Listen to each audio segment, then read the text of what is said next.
las mujeres ni los niños, no cuentan quienes vagan marginados, no cuenta quién es pobre o está enfermo, ni cuenta quién está crucificado, no cuentan quienes no tienen trabajo, ni tampoco quien sufre una adicción, o quien habla otro idioma en tierra extraña, no cuenta quién es de otro color.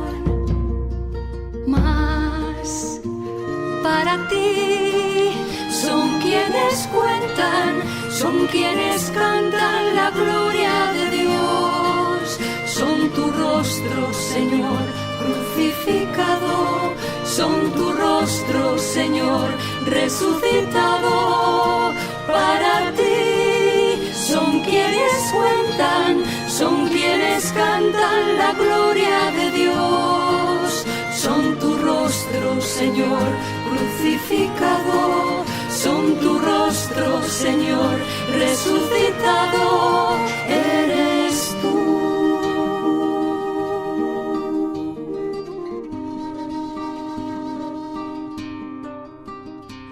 Ni los niños soldados tienen nombre, ni las niñas que están esclavizadas. No existen quienes hoy mueren de hambre y se ignora quienes sufren soledad. No contaron las mujeres ni los niños y hoy siguen sin contar los más pequeños. Que haga mío el dolor de mis hermanos y comparta en justicia el pan con ellos. Pues para ti son quienes cuentan, son quienes cantan la gloria de Dios, son tu rostro, Señor, crucificado, son tu rostro, Señor, resucitado. Para ti son quienes cuentan, son quienes cantan la gloria de Dios, son tu rostro, Señor, crucificado, son tu rostro, Señor, resucitado, eres tú.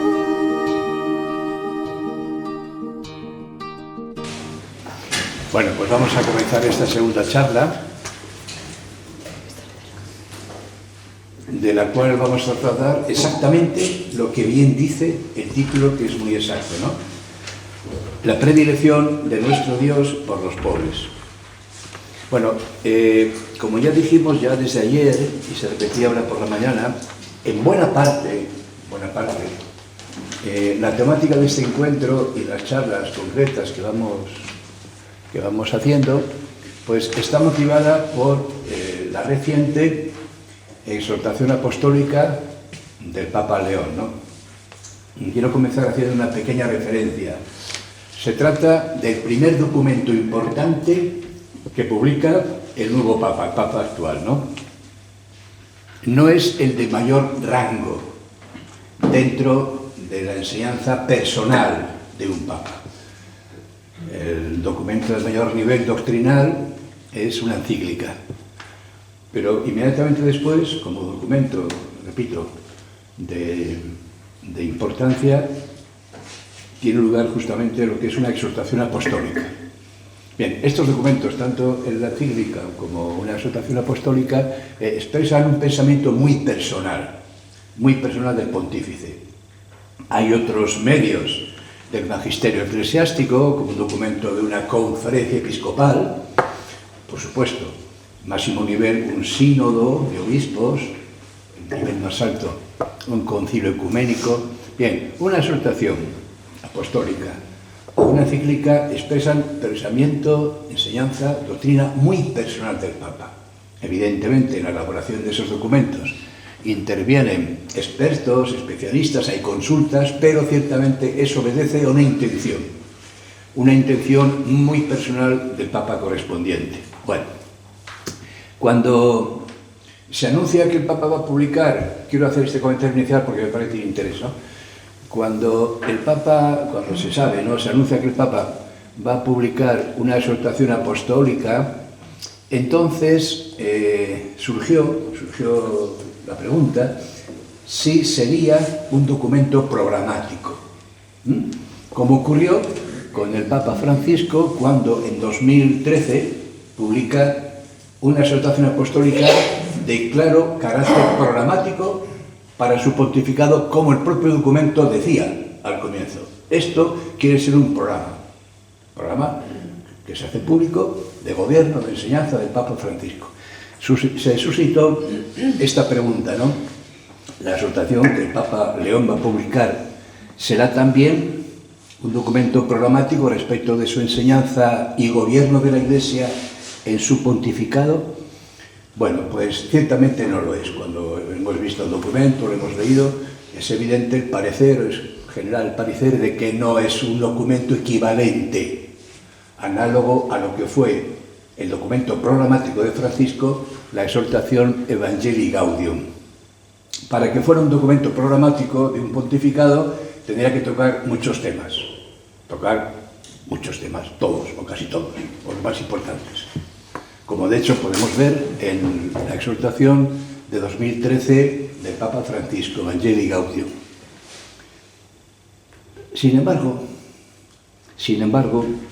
la publicación de esta exhortación, Dilexi Te, si no puede ser considerada un texto programático del Papa León, sí es cierto, sin embargo, que focaliza con tanta importancia el tema concreto, el tema monográfico de esta exhortación, que sin ser un documento, repito, programático de un pontificado, sí deja clara una cosa, que, repito, por la insistencia y por la intensidad de esta enseñanza, por su razonamiento teológico, por su desarrollo histórico, por su fundamentación bíblica, a la que yo me voy a referir, por las consecuencias prácticas que el propio documento hace presente, queda perfectamente claro que en el magisterio y en el programa de gobierno de la Iglesia del Papa León, el tema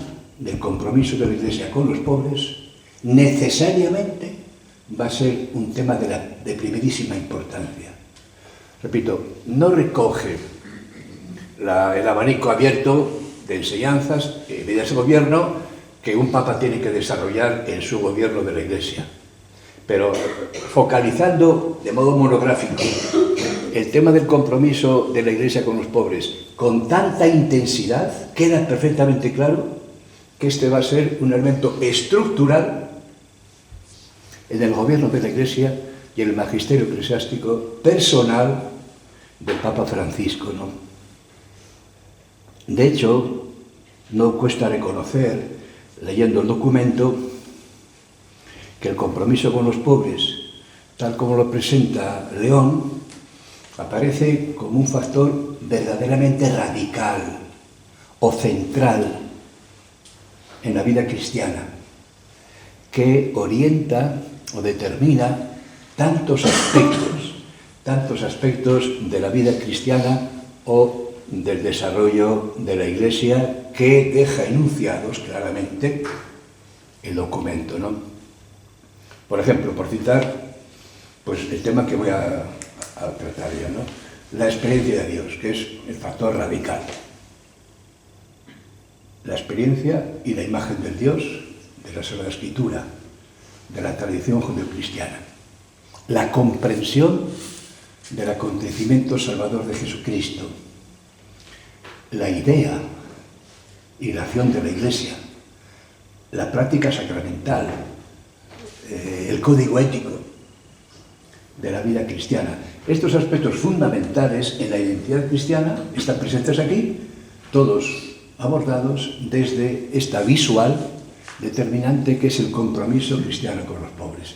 Por eso digo, pues no es un texto programático, pero tiene tal intensidad el aspecto, el tema que se trata, que bien podemos considerarlo una gran opción determinante de lo que va a ser la enseñanza y el gobierno de la Iglesia del Papa León. Bueno, hay un punto interesante que no voy a comentar, que ya citó Prado, y es la conexión que esto tiene con el gobierno y la enseñanza del Papa anterior, ¿no? Bueno, eso lo dejo porque ya más o menos está conocido, no lo dice el Papa expresamente, el Papa León al principio, ¿no? Bueno, a ver, el desarrollo de la exhortación sigue un íter teológico corriente, usual, sencillo, hace unas consideraciones generales a modo de introducción que dice que son muy necesarias y después, en un primer momento, capítulo segundo ya, aborda aquello a lo que yo me voy a referir mucho, que es la enseñanza de la Escritura, que siempre en cualquier pensamiento de la fe es el obligado punto de partida, ¿no? La enseñanza de la Escritura, sobre el tema que nos ocupa. Luego, capítulo tercero, un largo estudio sobre cómo ha sido el compromiso con los pobres en la historia de la Iglesia. En atención a los enfermos, liberación de los cautivos, labor educativa, acogida de los emigrantes, cuidado de los últimos. Desde el siglo II hasta pocas décadas atrás, un largo repaso de lo que ha sido el permanente, capítulo tercero, lo que ha sido el permanente empeño de la Iglesia en el cuidado de los pobres.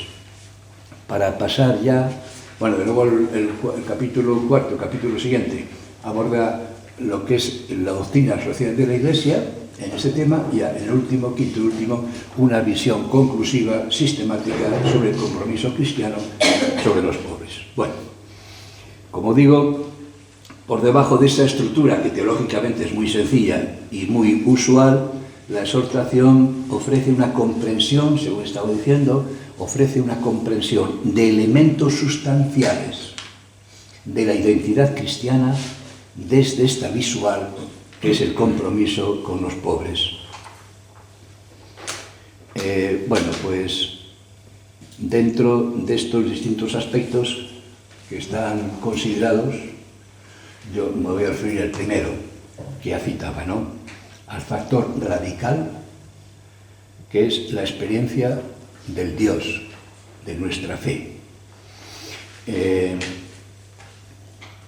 El cuidado del pobre. El cuidado del pobre nace de la ocupación y preocupación de Dios, justamente, por los más necesitados. Me voy a referir al documento, algunas explicaciones a este respecto del documento, y luego ya yendo también necesariamente a una lectura directa de la Escritura, ¿no? Hay que empezar por aquí, y por aquí empieza el documento, ¿no? Por lo que llamamos, cogiendo una expresión de la propia exhortación, el corazón de Dios, que sería, como digo, el punto de partida, el querer de Dios, el corazón de Dios, la presencia y la experiencia de Dios, cuyo amor por los pobres es un elemento esencial, dice el Papa,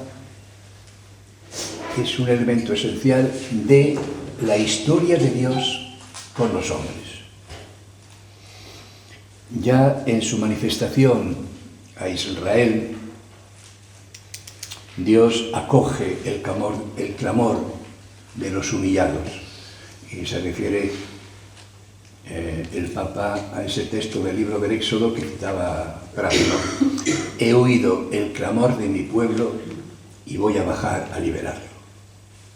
Yo he tenido que comentar muchas veces este texto y siempre he hecho una observación que voy a repetir aquí, ¿no? El texto dice, ¿no? He oído el clamor de mi pueblo, abreviándolo, ¿no?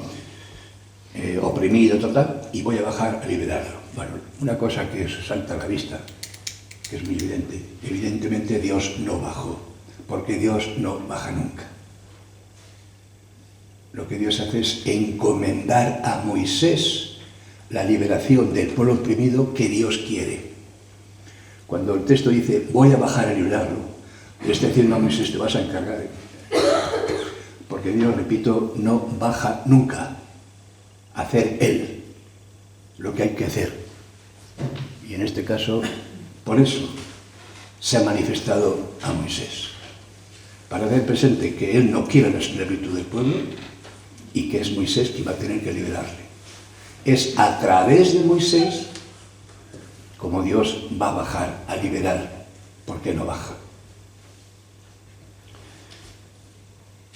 De tal manera, dice el Papa, si Yahvé oyó el clamor de su pueblo oprimido en Egipto, nosotros, dice el Papa, atendiendo a ese clamor, nos identificamos con el sentir de Dios, con el corazón de Dios.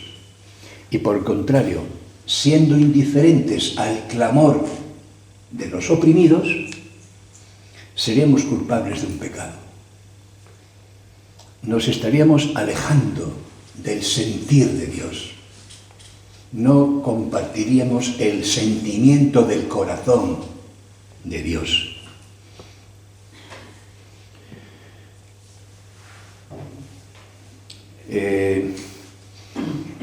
A partir de aquí, de esta referencia muy inicial al libro del Éxodo,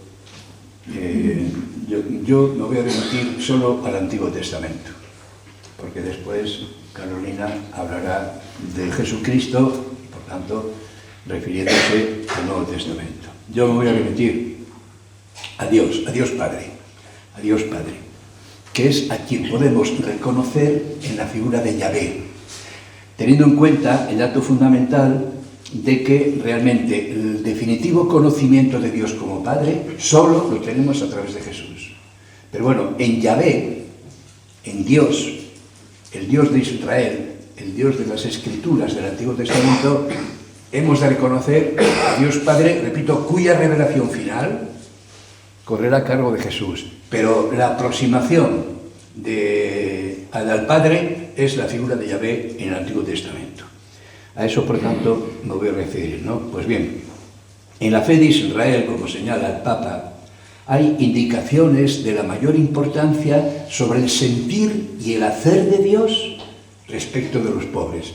Como ya dije, me remito a algunas cosas que dice el Papa y luego voy directamente al mismo Antiguo Testamento para hacer una presentación, aunque no muy extensa, un poco más completa, ¿no? Ese texto famoso. He visto a la opresión de mi pueblo que está en Egipto. He oído los gritos del dolor. Conozco muy bien sus sufrimientos. Por eso voy a bajar a librarlo. La bajada de Dios es encomendar siempre la misión a los hombres. Porque a continuación dice, ahora ve, yo te envío. Éxodo 3, 7, 8, 10. Por eso voy a bajar a librarlo. Ahora ve, yo te envío. Después de este momento, la revelación de Yahvé a Moisés, que es un momento de especial importancia en la historia de la salvación, son tan numerosas, ¿no?, las páginas del Antiguo Testamento en las que Dios es presentado como amigo y liberador de los pobres. Es el que escucha su clamor e interviene para liberarlos. Dios, refugio del pobre. La Escritura, me refiero al Antiguo Testamento, manifiesta con mucha intensidad el amor de Dios a través de la protección a los débiles, de los que tienen menos, hasta el punto, dice el Papa, de poder hablar, dice el Papa, de una auténtica debilidad de Dios por los pobres. Exactamente la exhortación dice, el corazón de Dios tiene un sitio preferencial para los pobres. Todo el camino de nuestra redención está asignado por los pobres. Como en su momento dirá la exhortación, el amor a los pobres lo cité antes, es un elemento esencial de la historia de Dios con los hombres. Este es el punto de partida, el necesario punto de partida, ¿no? De tal modo que, consiguientemente, este afecto por parte de Dios, repito, el factor originante y fundamentador, requiere, por parte del hombre, el mismo compromiso. Se espera que los hombres compartamos con Dios este amor suyo, esta debilidad suya por los pobres, sin lo cual no habría una recta experiencia de Dios, porque no se está con Dios, porque no se comparte el sentir del corazón de Dios. Así me quiero referir, porque el tema es muy abundante en la tradición profética, ¿no? De modo breve.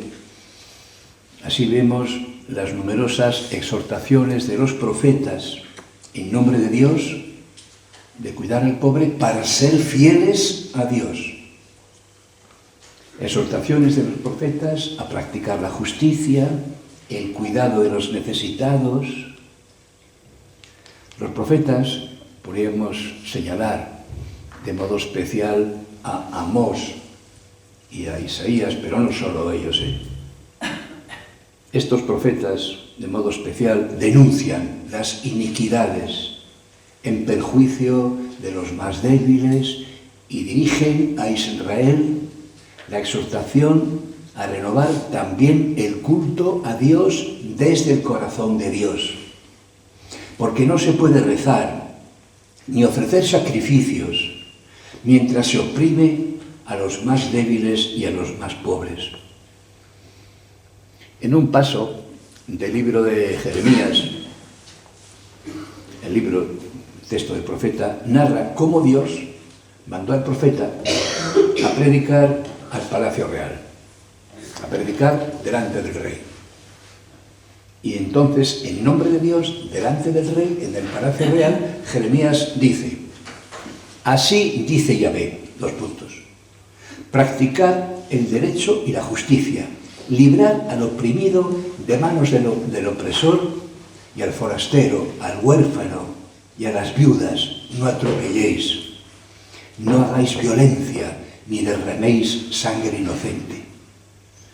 Poco más adelante, en el mismo capítulo 22, el profeta apostrofa directamente ante él al rey Joaquín, poniendo en boca de Dios su discurso.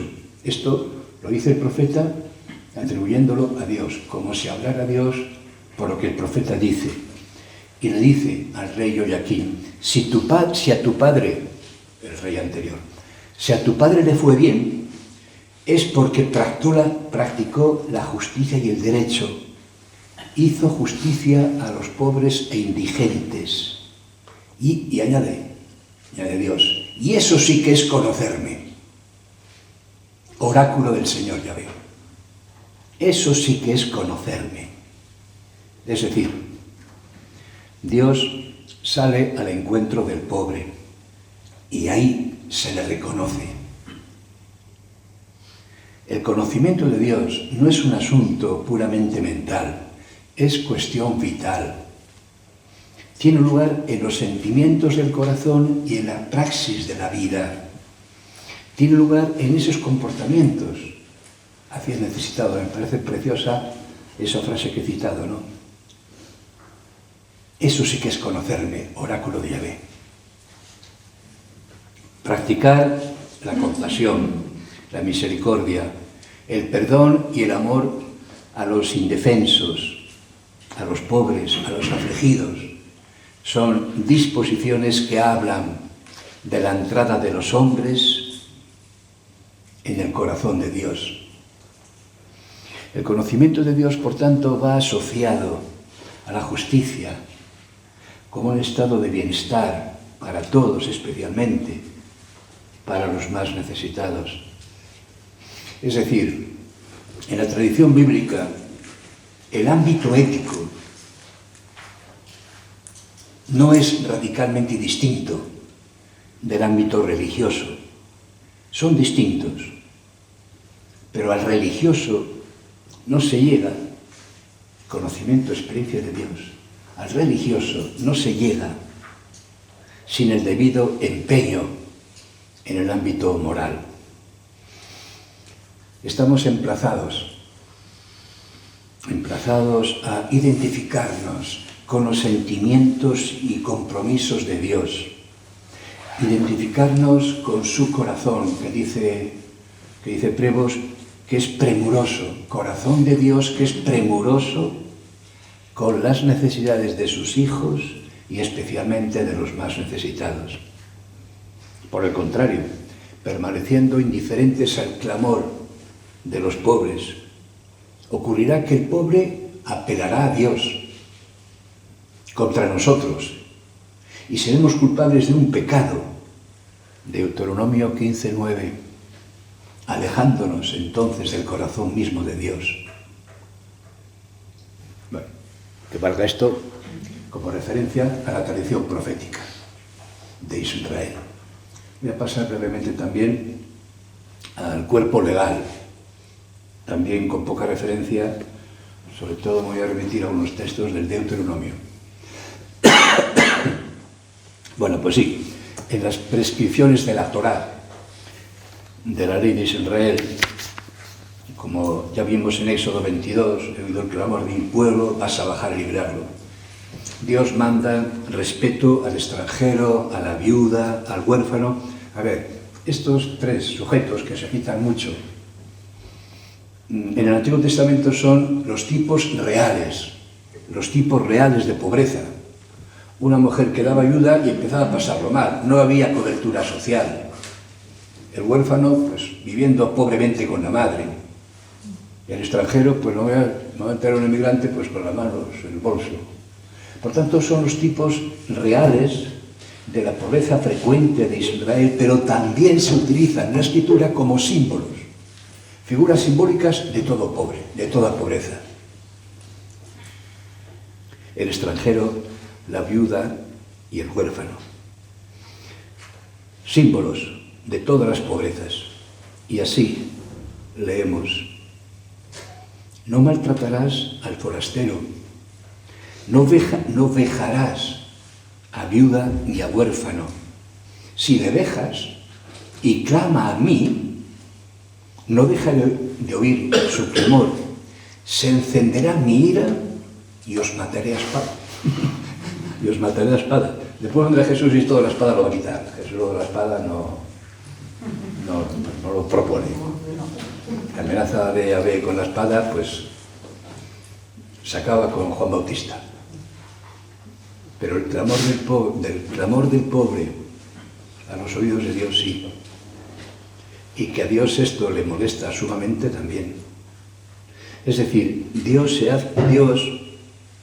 hace causa con los pobres. Y su queja, la causa de ellos es la causa de Dios. En Deuteronomio 15:1-5, hay 5 versículos, es la segunda ley, ¿no? La segunda ley de Israel, Deuteronomio. Ahí se dan numerosas instrucciones sobre el comportamiento con los pobres que Dios quiere. Por ejemplo,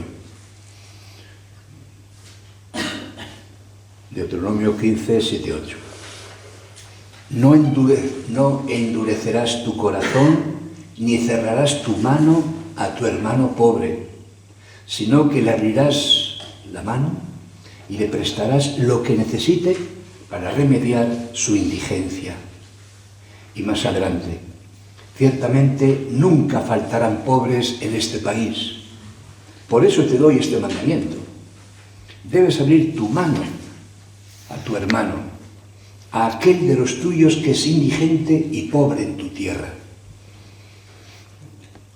Viene a la mente fácilmente el paralelo con la expresión de Jesús, ¿no? A los pobres tendré siempre con vosotros, lamentablemente.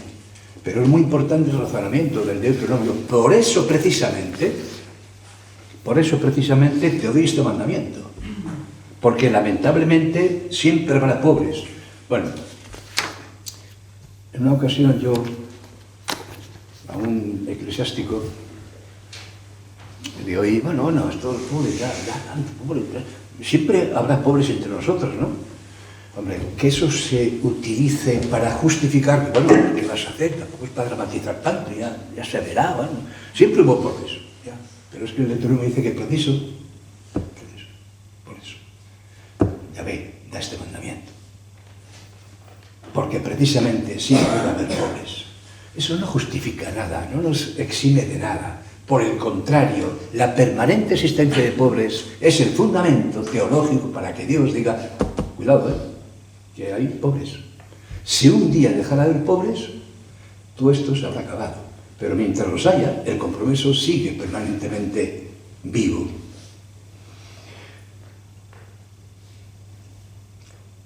En este texto vemos que al pobre se le trata como hermano. Dice, ¿no? Debes abrir tu mano a tu hermano. Y antes, ¿no? Abrirás tu mano... no cerrarás tu mano a tu hermano pobre. El pobre identificado como hermano, ¿no? Al que tratar fraternamente. Lo cual, sin embargo, es mandato. ¿Por qué es mandato? Porque siendo hermano no se le trata como tal. No hay una fraternidad suficientemente viva y suficientemente espontánea como para que sea innecesario el mandato. El mandato es necesario porque tal fraternidad no surge, no se vive con esa naturalidad. El texto llama hermano al pobre porque es necesario. Y justamente ese trato fraterno que podría surgir con naturalidad, no. Y de ahí la exigencia y el mandato de parte de Dios. Bueno, una breve referencia también a la literatura sapiencial. Como sabemos, es el último bloque en la literatura bíblica de los últimos siglos, antes de aparecer Jesús. Brevemente también, una referencia al libro de los Proverbios, donde, por ejemplo, leemos: dichoso el que tiene piedad de los pobres. Dichoso el que tiene piedad de los pobres. Y esto bajo esa íntima, cuidado, eso bajo esa íntima solidaridad de Dios con los pobres. De modo que, sigue diciendo más adelante el libro, quien se apiada del débil, presta a Yahvé. Proverbios 19-17. Quien se apiada del débil, presta a Yahvé. Y por el contrario, quien se burla del pobre, ultraja a su Creador. Lo cual también creo que anticipa con mucha claridad la declaración de Jesús en la escena que él pinta en el capítulo 25 de San Mateo, ¿no? El juicio universal, donde Jesús dice: lo que hicisteis con alguno de estos mis humildes hermanos, conmigo lo hicisteis. A ver, Proverbios, pues 3 o 4 siglos antes, 3 siglos antes quizá, en la elaboración del libro de los Proverbios, el autor dice, ¿no? Quien se apiada del débil, presta, está socorriendo Yahvé. Y por el contrario, quien se burla de un pobre, ultraja a su Creador. El Mesías, que un día enviará Yahvé en la hora de la salvación final, el ungido de Yahvé, tendrá dentro de su misión, de modo muy señalado, defender los derechos de los míseros y los pobres, como por ejemplo vemos en el profeta Isaías, ¿no? Un texto muy conocido que leemos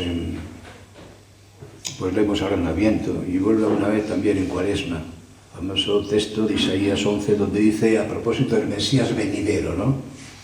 Juzgará con justicia a los débiles y sentenciará con rectitud a los pobres de la tierra, el Mesías que ha de venir.